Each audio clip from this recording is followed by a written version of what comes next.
Dito muna ako, Kuya Boy. Chat na lang, chat na lang. Tedelma.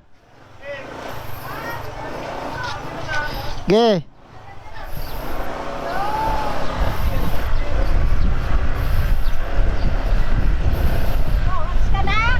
Opo.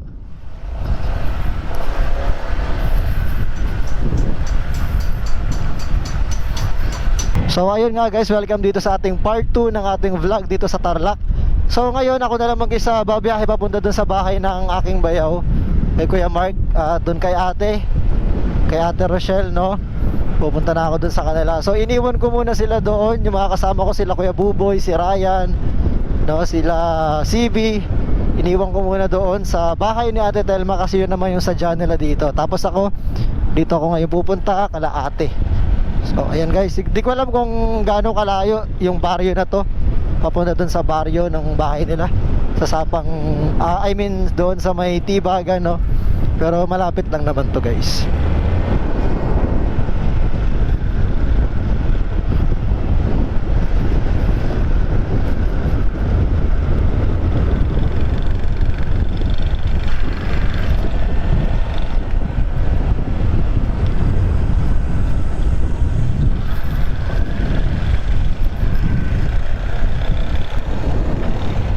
Ayan, so habang nanonood ka ng video na to guys, please wag niyong kalimutang i-like ha. Pa-like naman ng video na to guys. Thank you.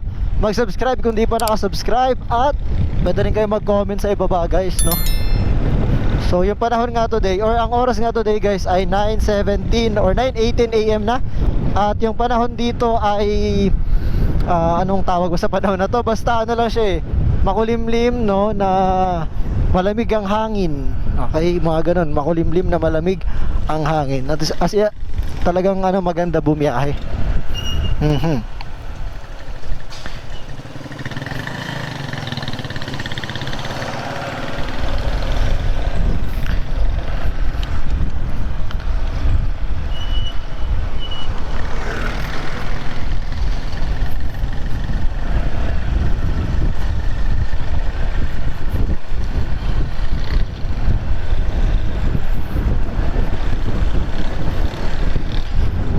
Super duper putik nga guys. Tignan nyo naman yung ko, sapatos ko. So madadaanan natin, dahil nga hindi ko na videohan noong papunta kami rito, hindi ko na videohan yung sobrang putik na kalsada. Then mamaya pag papunta madadaanan ko yun, no, pabalik. Kinakabahan ako, muntikan na ako masemplang kanina, pero buti na lang hindi natuloy. Ayan dito, ito ayun. Oh no! Kinakabahan ako, sana hindi ako masemplang, sana. Yan guys, ito yung maputik na kalsada guys.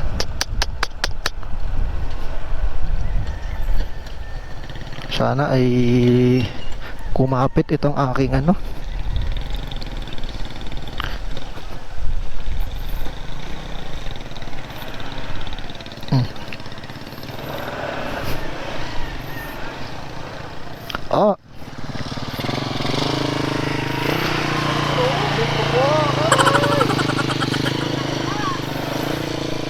tukod talaga guys, tukod.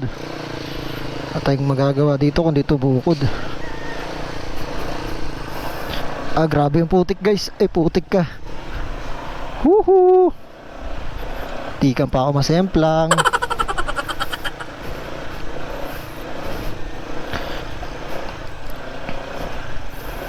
Ito putik talaga Dan kaya ako dito. Dito na lang. As in super putik talaga guys, grabe. Kinakabahan ako.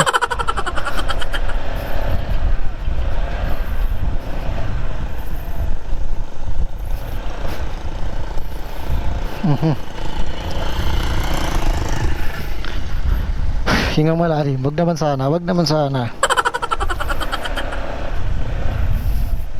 Ito. Maputik. Grabe. Ayun, gumigewang yung motor ko, guys.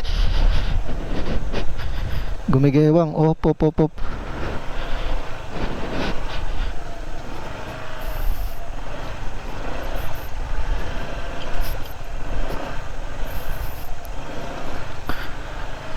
Dahan lang tayo. Wala, tukod ko yung sapatos ko na puti. Ay, putik ka.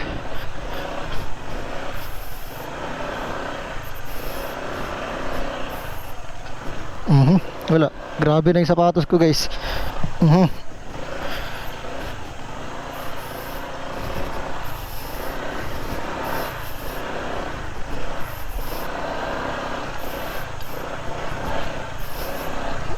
Grabe. Huhu.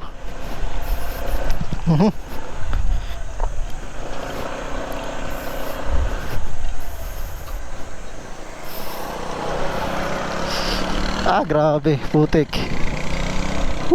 Tignan nyo yung nangyari sa paa ko, guys. Tignan yung sapatos ko. Puti pa naman. Ayun, sapatos ko. Ay. Grabe. Naalala ko nung umuwi kami ng probinsya, yung kasama ko yung kapatid ko. Nung umuwi kami ng Leyte, no? At naligo kami doon sa dagat. As in, ganito rin. Sobrang putik. Medyo maikli pa nga tong putik na to kumpara doon sa pinuntahan namin sa Leyte. Success. Nakaraos. So ayan na nga, guys, no? Bago tayo makarating dun sa kung saan man tayo pupunta, naputikan naman yung motor. Naku po. Anyway, ganun talaga. Part ng adventure, part ng experience, no? Ay, grabe. Kinabahan talaga ako dun. Putik na yan. Putik talaga na kaba yun. Kawawa naman si ADV. Bagong ligo kahapon, naputikan ngayon. Di lang basta-basta putik, kasi talagang napakadungis na putik.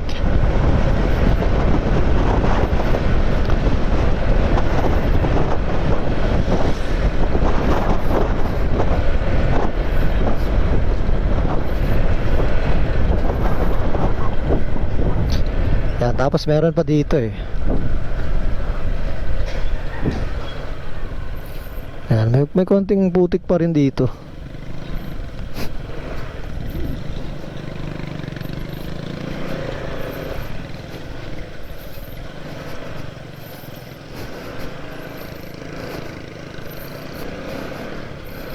Ayan, konti na lang. Alright, nalagpasan na natin yung mga putik. Hihi.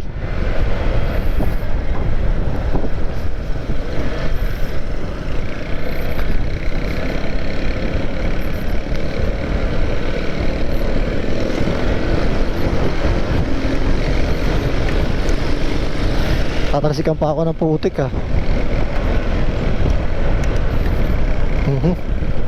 Yung helmet ko natatalsikan ng mga putik mula dun sa tricycle.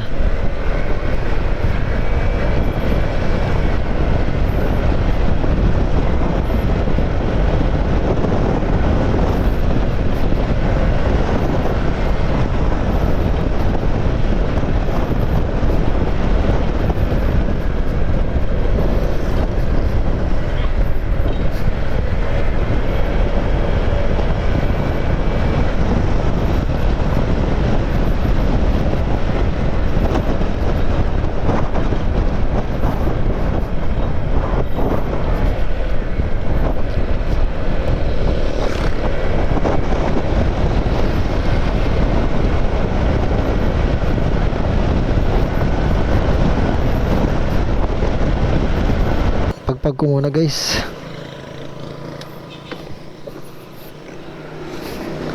Masyadong maputik. Tignan mo, guys, nangyari sa aking motor.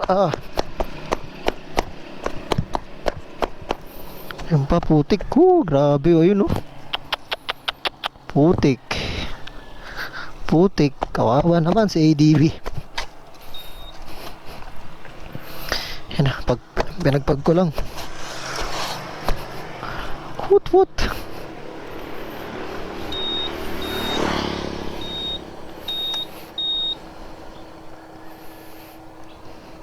Let's go.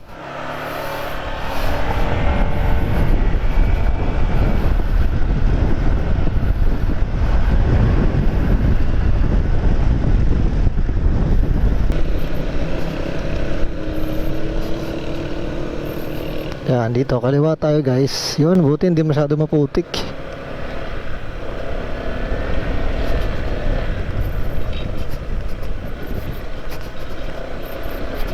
Lubak, lubak, lubak.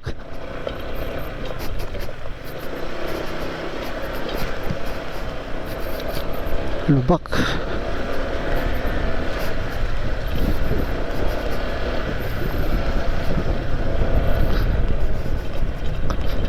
Ito, dito yung kalaate.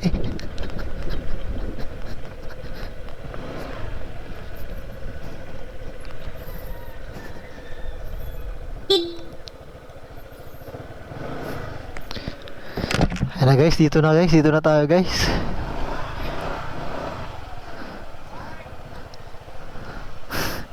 Guys, uy, dayo mangga.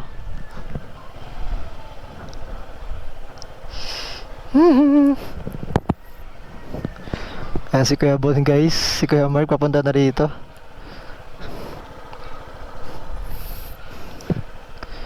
Ayan si Tito. Yuhu.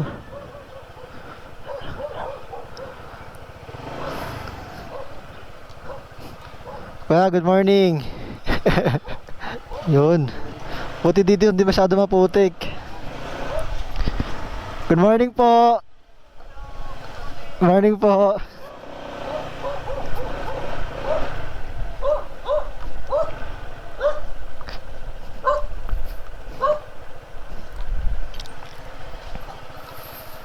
Alright guys, nandito na tayo guys.